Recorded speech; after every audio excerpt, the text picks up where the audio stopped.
본 방송에서 제공하는 정보는 투자 판단에 대한 조언일 뿐입니다. 투자에 대한 판단과 결정은 투자자 본인에게 있음을 알려드립니다. 생각이 바뀌면 수익이 보인다. 역발상 투자의 문현진 멘토입니다.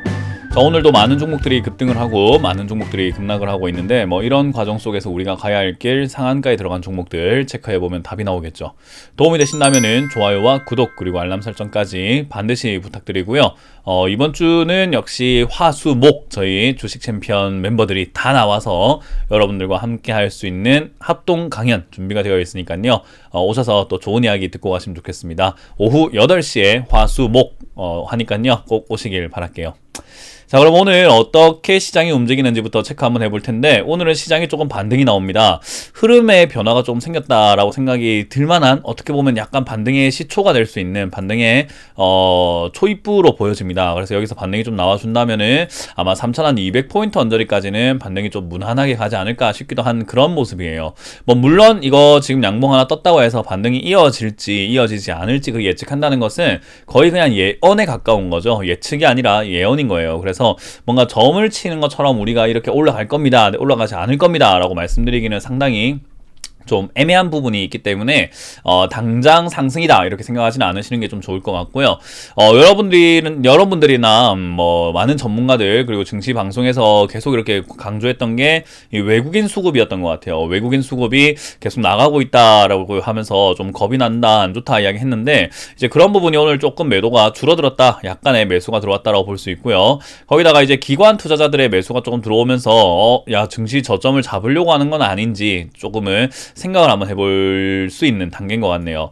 그렇다고 해서 이게 큰 의미를 가질까요? 라고 한다면은 엄청난 의미를 갖긴 좀 힘들 것이다 생각이 드는 게, 아무래도 이제 8월에 금융통화위원회뿐만 아니라 우리 잭슨홀 미팅 등 금융통화 정책에 대한 이야기들 굉장히 많이 나올 거예요.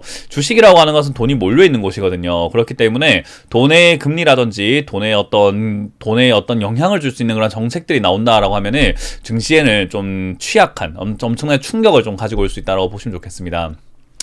자, 어찌됐든 여러가지 방면 속에서 증시가 어찌됐든 오늘은 반등이 나와주고 있다라는 것이 포인트인 것 같고요.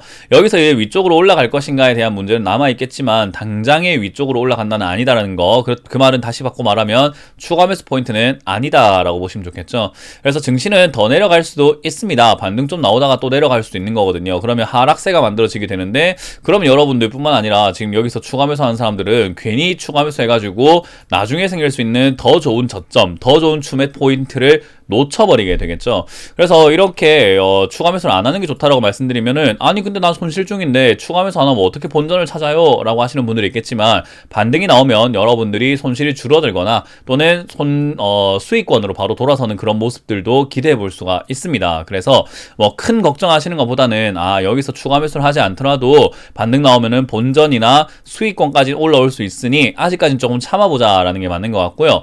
혹여나 여러분들의 들고 있는 종목들이 손실률이 한 40%대다, 30%대다 이러면은 반등 나와도 탈출하기가 힘들 것 같아요. 그러면 어떤 종목이냐에 따라서 지금 추가 매수가 필요할 수도 있을 것 같아요. 그래서 여러분들께서 조금 이렇게 상담 방송을 이용하시거나 추매 포인트를 찾기 위해서는 여러 가지 이렇게 조언을 구하는 것이 현명한 방법일 것이다 라고 말씀드려보고 싶네요.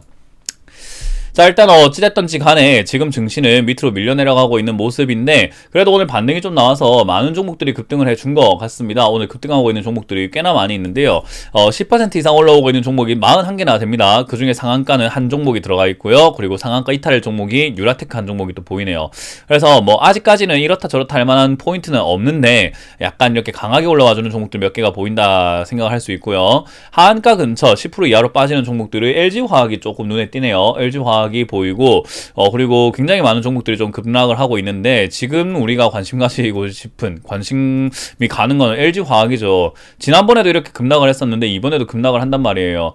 특히나 2차전지 관련주라든가 이렇게 화학 관련주들은 올라올 거라는 그런 인식들과 전망들이 굉장히 많이 보였는데 지금 이렇게 돼버리네요. 저는 LG화학 그렇게 좋게 보는 기업은 아니거든요. 왜냐하면은 배터리 사업 부분을 빼버렸잖아요. 그래서 그런 것들부터 해서 과거부터의 행태가 저는 마음에 들지 않아서 방송에서 좋다라는 이야기를 하지 않았죠. 그래서 들고 계시는 분들께서는 계속 매도 의견을 많이 드렸던 것 같습니다. 근데 매도 의견 드리고 난 다음에도 올라가는 척하고 하다 보니까 에이 올라가는 거 아니야? 이렇게 생각하고 사신 분들 많은 것 같은데 뭐 당장 손절할 필요까지가 있겠나마는 어찌됐든 이게 이제 상승세가 꺾여 내려가는 어떤 포인트가 될 수 있으니 조심해야 되는 것도 맞는 것 같아요. 그래서 함부로 추가 매수 하지 않는 게 조심하는 겁니다. 조심하자라는 말이 손절해라라는 뜻은 아니에요. 추가 매수를 함부로 하지 말고 조금 내려왔을 때 추가 매수하는 게 훨씬 더 유리할 때가 많기 때문에 그런 점들을 우리가 조금 인식하고 챙겨보는 것이 올바른 방법일 것 같다라고 생각하시면 되겠습니다. 자, 일단 오늘 상한가에 들어간 종목들 한번 보게 되면요. 일단은 크리스탈 신소재입니다. 왜 상한가에 들어갔나요? 일단 뭐 그래핀 관련주기도 합니다. 그래핀 어느 쪽에 들어가나요? 라고 했을 때 우리 그래핀은 꿈의 소재라고 하죠. 어디에 들어가는? 디스플레이에 들어가는요. 디스플레이 들어가는데 꿈의 소재 왜 올라왔나요? 이 그래핀이라는 소재가 바로 폴더블 폰이죠. 접을 수 있는 핸드폰. 그 말은 디스플레이. 좀 접힐 수 있는, 휘어지는 디스플레이에 들어갈 수 있는 그런 소재라고 보시면 될 것 같아요. 그래서 이제 그런 소재를 만드는 기업과 그런 소재 관련주들이 뭐가 있을까 해서 사람들이 인식을 갖다가 크리스탈 신소재 쪽으로 이렇게 관심을 가진 것 같습니다.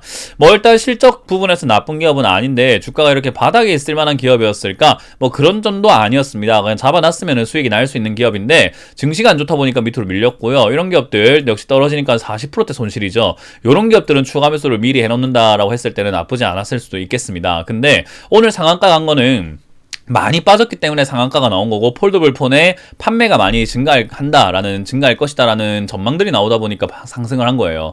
그래서 지금 추가 매수를 할까요? 라고 한다면 저는 개인적으로 조금 서두르는 감이 있다 생각이 듭니다. 뭐 물론 이렇게 급등해서 올라가 버리게 되면 지난번에 샀던 분들은 추가 매수 안 해도 본전 찾고 나올 수 있는 부분이고요. 그렇게 급등하지 않는다라고 한다면 바닥을 잡는 행위를 보여줄 텐데 그러한 모습들이 보여졌을 때 추가 매수를 진행한다 하더라도 늦지 않아요. 그래서 올라올 때 추가 매수가 아니라 내려갔을 때 다음번 하락 때 추가 매수하는 것이 유리하다라고 보시면 되겠고요. 방금 말씀드린 것처럼 그냥 논스톱으로 급등해버리면은 보내주세요. 보내주면서 여러분들이 과거에 뭐 4,500원대 매수한 게 아니라고 한다면은 충분히 탈출하고도 남을 겁니다. 그래서 그렇게 이해를 하시면 좋겠고요.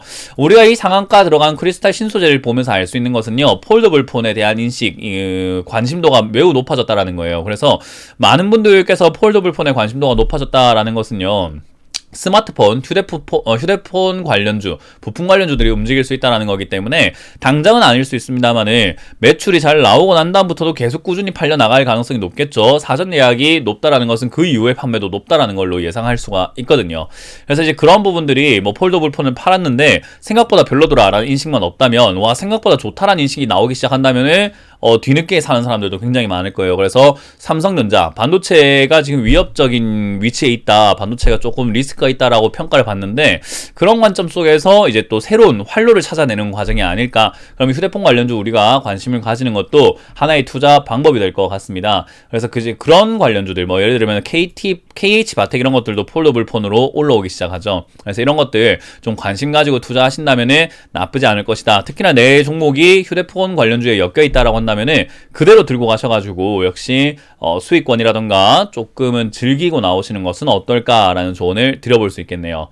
자, 일단 오늘 휴대폰 관련주들 말고는 사실 크게 올라오는 종목들은 별로 없고요. 올라온다고 하더라도 약간 이렇게 시세성, 바이오니아처럼 이제 백신 관련 테마가 있다든지 또는 이렇게 급락을 많이 했다가 반등이 나오는 세경 하이테크라던가 요 시일액과 같은 이런 기업들도 많이 보여지고 그래서 지금은 뭐 제약 바이오주라든지 이렇게 셀리버리처럼 많이 빠졌다가 반등 나오는 정도가 아니라고 한다면은 이렇다 할 만한 포인트를 잡을 만한 기업들은 없는 것 같아요. 딱 하나 있다면은 휴대폰 관련주가 될 것이다. 그래서 여러분들도 폴더블 폰에 관심이 있었다라고 한다면은 이제 폴더블 폰만이 아니라 휴대폰 스마트폰 부품 관련주에 좀 관심을 가지는 게 좋겠다 생각이 들고요. 그리고 휴대폰에 관심이 없던 분들도 이번 기회를 통해서 휴대폰 부품 관련주에는 또 무엇이 있을까 한번 체크해보는 여러분들이 되셨으면 좋겠네요.